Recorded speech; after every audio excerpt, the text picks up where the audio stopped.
So the first question you're probably asking is, what is a put option? Would that be fair to say that? Now, I want you to imagine, remember what's on the left-hand side? Shares. What's on the right?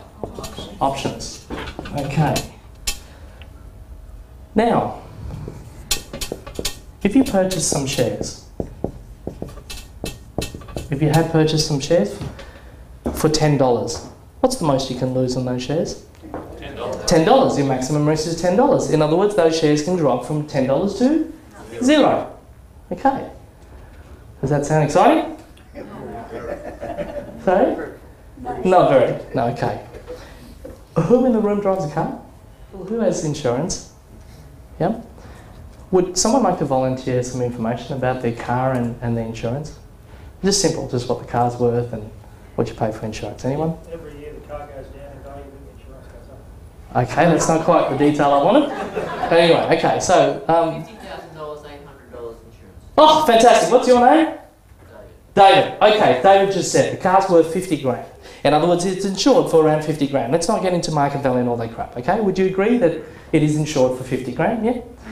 Yet, so something in the past, David, had happened to your car, which we hope doesn't happen going forward, but if something in the past had happened to your car, the insurance company would have paid you 50 grand. Yeah, fair enough, okay. But you only paid $800 for that. Wow, that's interesting. Are they crazy? How do they make their money? From the ones that don't have any claims. From the ones that don't have any claims. Okay, I get what you're saying. So if you get enough people together to pay all those $800 amounts, all the $800, but only one of them makes a claim occasionally, you actually end up in a profitable situation. Okay, is that how it works? Okay, that sounds like, I get that. I understand that. So, what do they call that $800? They call it supplement. Premium. Okay, gotcha. So basically what the insurance policy gives you is the right to get $50,000 for your car no matter what happens to it. In other words, it's the equivalent to selling your car to the insurance company for 50 grand even though it's only worth $10. Is that right? If something had happened to it. I get it. Okay. So, let me just relate that back to a put option.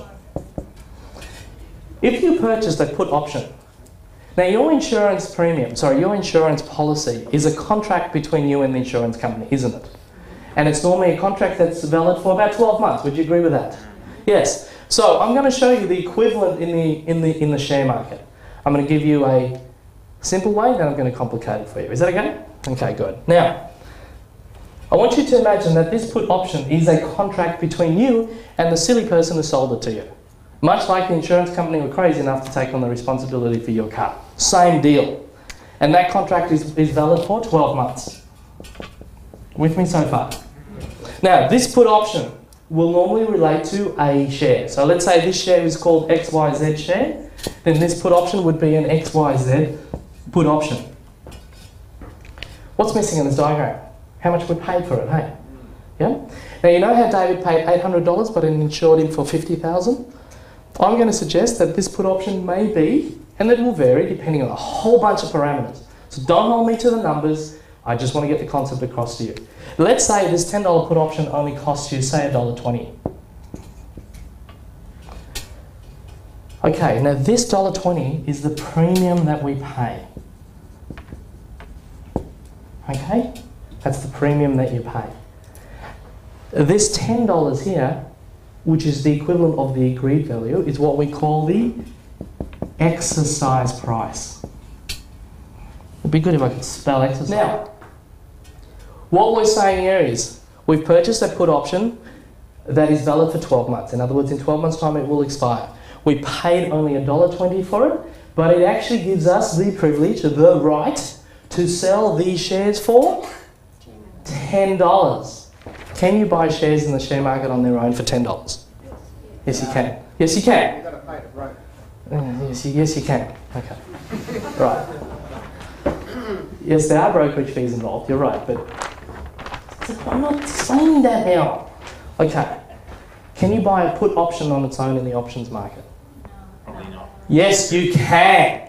You can actually purchase shares on their own, or you can say, no, that doesn't make any sense to me. Those shares are going down in value. I would rather just go and buy some put options from my options account. Okay, now I want you to imagine that this piece of paper is what I've just illustrated to you on the board over there. So, in owning this piece of paper, what privileges does it give me? It gives me the right to sell these shares for $10. So, if these stupid shares, which I have not bought, and this is where it varies from insurance, because you need to have the car that goes with the insurance policy, don't you? This is where it varies from the insurance. If these shares to go down to $1, would you get excited about having one of these? Yes. Absolutely, because even though you don't... Can I get a volunteer, please? Anybody? Yes, come on up. Can you stand over there, please, sir? Can we give him a big hand? There you go. Okay, just hold these shares for a second, okay? Now, hold the shares up at $10, and I've got these. Now, they crash down to $1. Now, I only own this, but this gives me the right to sell those shares for $10. But I don't have those shares, do I? So what can I do? I can ring my broker and instruct my broker that because I have one of these, go on my behalf and buy those shares for $1, and then on my behalf I want you then immediately to sell it for $10, and I would have exercised my option and I would have made a profit of $9 less what I paid for it. In other words, in that transaction I've made a profit of $7.80 in a falling market. Who thinks that's absolutely fascinating? If you bought both, if you bought the shares as well as the put option, if your shares go down in value to $1, can't you still sell them for $10? Yes, you can, because your put option gives you the right to sell those same shares for $10. And in that way, you can use your put option as insurance on your shares. So what I'm saying to you is put options are a way of insuring your share portfolio.